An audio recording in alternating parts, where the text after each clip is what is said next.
Bharat the Modi question एक BBC documentary है जो भारत के वर्तमान प्रधानमंत्री नरेंद्र मोदी की कहानी को तल्लीन करना चाहती है।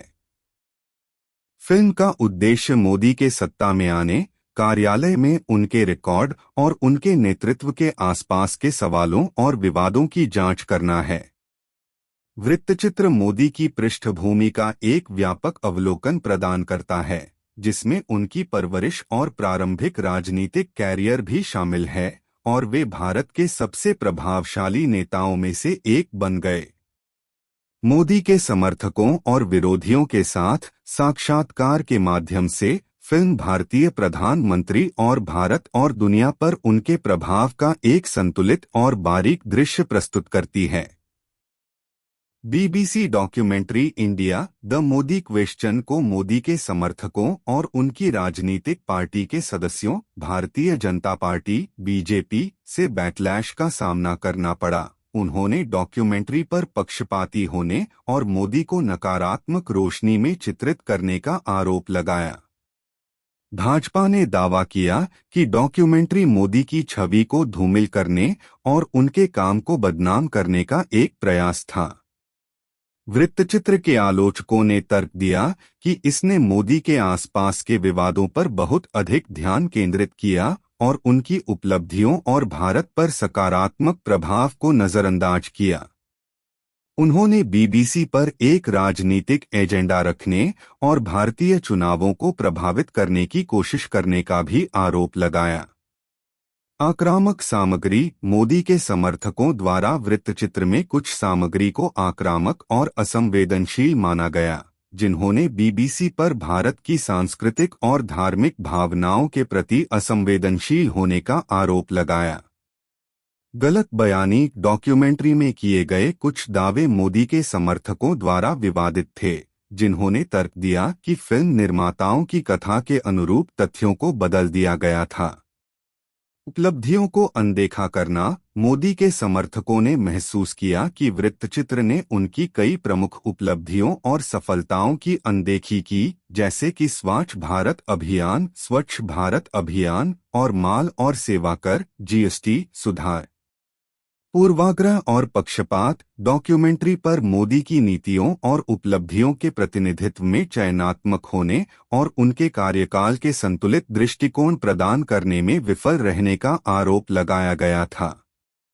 डॉक्यूमेंट्री के खिलाफ बैकलैश ने भारत में प्रतिबंध लगाने का आह्वान किया और राजनीतिक प्रवचन में मीडिया की भूमिका के बारे में गर्मागर्म बहस छिड़ गई।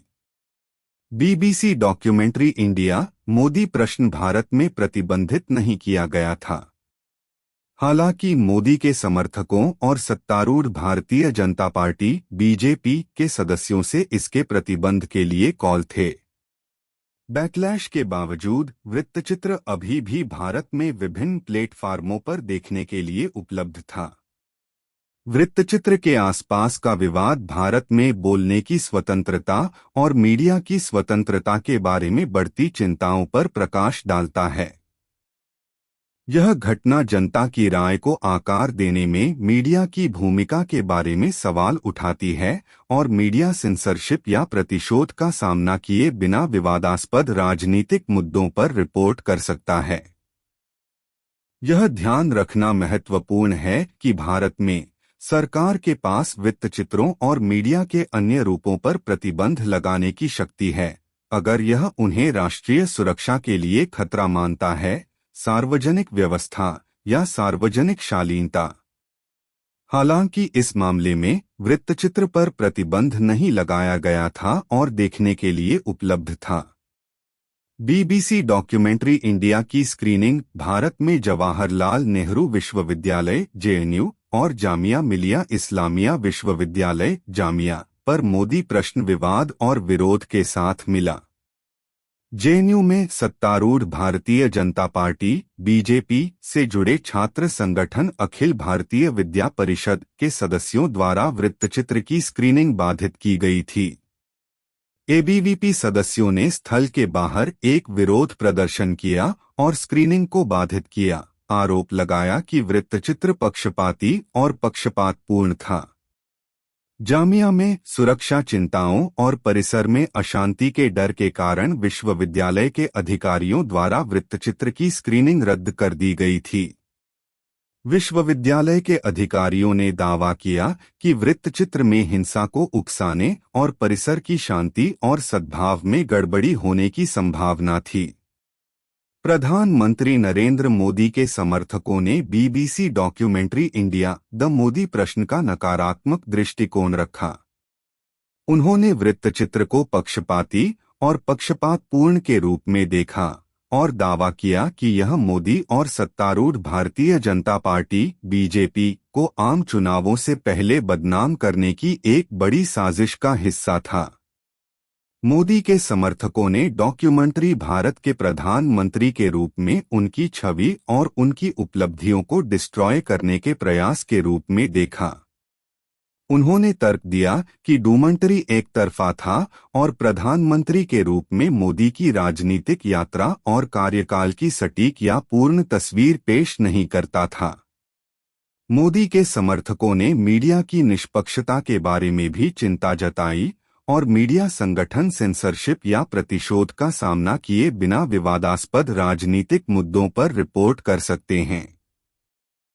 उन्होंने वृत्तचित्र के आसपास के विवाद को बोलने की स्वतंत्रता के प्रति बढ़ती असहिष्णुता और भारत में अलग अलग राय की अभिव्यक्ति के उदाहरण के रूप में देखा।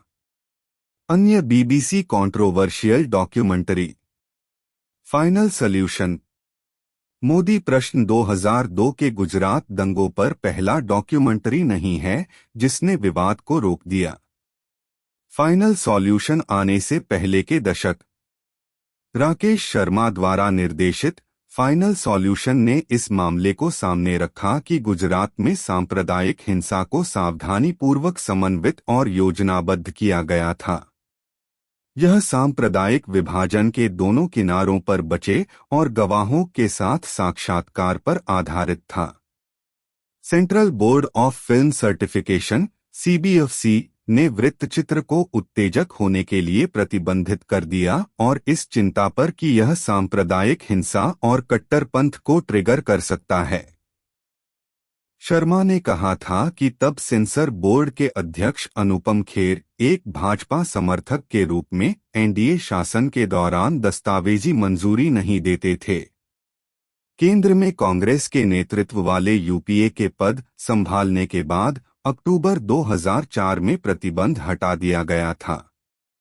डॉक्यूमेंट्री ने special jury award non feature film श्रेणी में राष्ट्रीय पुरस्कार जीता। इसने अंतर्राष्ट्रीय फिल्म समारोहों में कई सम्मानों को भी प्राप्त किया। इंडियाज डॉटर बीबीसी की एक अन्य डॉक्यूमेंट्री ने 2015 में विवाद को जन्म दिया था। बीबीसी की स्टोरी विलेज श्रृंखला का हिस्सा लेस्ली उडविन की भारत की बेटी दिल्ली में कुख्यात निर्वाण गिरोह बलात्कार और हत्या पर आधारित थी। फिल्म के कुछ अंशों के बाद एक बलात्कारी मुकेश के साथ साक्षात्कार के कुछ हिस्सों को प्रसारित किया गया। पुलिस को वृत्तचित्र के प्रसारण को प्रतिबंधित करने के लिए अदालत में रहने का आदेश मिला। बीबीसी ने इसका अनुपालन किया और इसे भारत में प्रदर्शित नहीं किया। जब इसे विदेश में प्रसारित किया गया और यूट्यूब के माध्यम से भारत के लिए अपना रास्ता बनाया गया, तो सरकार ने भारत में वृत्तचित्र को अवरुद्ध करने के लिए वीडियो साझाकरण मंच का निर्देशन किया। बीबीसी डॉक्यूमेंट्री पर कंबल प्रतिबंध के कारण संसद में गर्म बहस हुई, जिसमें विपक्षी सांसदों ने सरकार के कदम पर सवाल उठाया। तब संसदीय मामलों के मंत्री एम वेंकैया नायडू ने कहा कि भारत को बदनाम करने के लिए षड्यंत्र था, जबकि राज्यसभा के सांसद जावेद अख्तर ने कहा, यह अच्छा है कि यह वृत्तचित्र बनाया गया है। यदि किसी को यह आपत्तिजनक लगता है तो उन्हें अपनी मानसिकता बदलनी चाहिए। राम के नाम आनंद पटवर्धन द्वारा राम के नाम को सबसे विवादास्पद वृत्तचित्रों में गिना जाता है। 1992 में फिल्माया गया डॉक्यूमेंट्री में अयोध्या में राम मंदिर के निर्माण के लिए विश्व हिंदू परिषद (VHP) द्वारा अभियान की जांच की गई। फिल्म को राष्ट्रीय और अंतर्राष्ट्रीय स्तर पर समीक्षकों द्वारा प्रशंसित किया गया। सर्वश्रेष्ठ खोजी वृत्तचित्र के लिए राष्ट्रीय फिल्म पुरस्कार और सर्वश्रेष्ठ वृत्तचित्र के लिए फिल्मफेयर पुरस्कार जीता। सभी समीक्षा के बावजूद सरकार ने डॉक्यूमेंट्री को दूरदर्शन पर टेलीकास्ट होने से प्रतिबंधित कर दिया क्योंकि इसे धार्मिक भावनाओं के प्रति हानिकारक माना जाता था। इंशाअल्लाह फुटबॉल।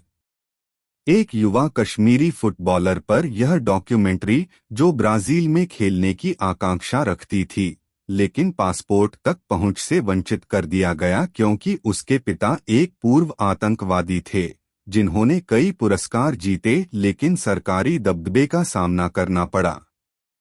भले ही अश्विन कुमार की 2010 की डॉक्यूमेंट्री को सेंसर बोर्ड से ए सर्टिफिकेट मिला हो, लेकिन बॉडी ने अपनी निर्धारित रिलीज से ठीक पहले इसकी स्क्रीनिंग पर रोक लगा दी। यह निर्णय कथित तौर पर लिया गया था क्योंकि फिल्म सेना की उपस्थिति में घाटी में सामान्य जीवन से भी निपटती थी।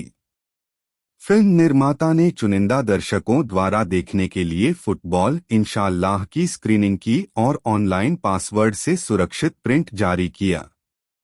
उन्होंने एक और फिल्म इंशाअल्लाह कश्मीर बनाई और सेंसर बोर्ड को बाईपास करने के लिए इसे ऑनलाइन जारी किया।